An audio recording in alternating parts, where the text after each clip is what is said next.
What about marijuana law reform? You're in favour of that. I've heard you say that, look, everyone behind the scenes, of course, thinks that we need to do it. How do you feel about the Obama administration being reasonably aggressive in terms of federal prosecutions? Yeah, it's disappointing, particularly on medical marijuana. I mean, the fact we're having raids, the likes of which we couldn't have imagined during the Bush administration, and they're happening. The Obama administration has been frustrating and a bit disappointing.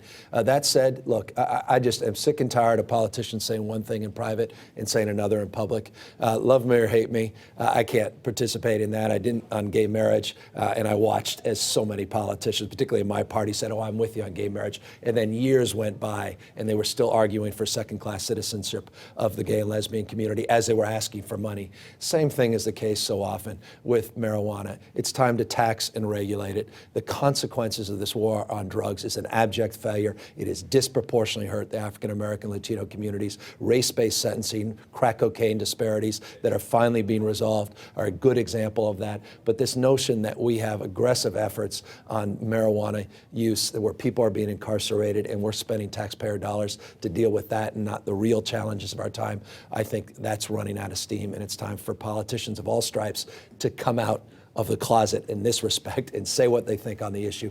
Do the damn right thing on this. Don't moralize it. Don't condone the use for kids. Let's make it, in fact, more difficult for kids to use the drug.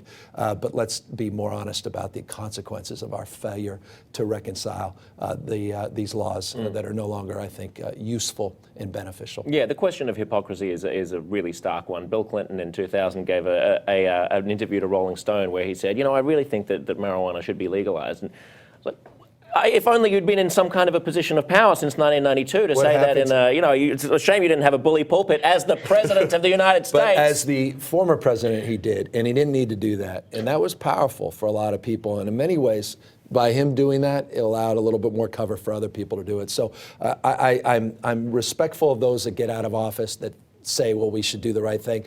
But you know what? It's a little frustrating when it's always the folks out of office of all political stripes. I decided, look, I'll take the heat. It's interesting, you know, in California, big blue state, all Democrats in every statewide office. This is not me patting myself on the back. It just shows you how difficult. Not one statewide Democrat that says they're for taxing and regulating marijuana. They're still supportive of these laws.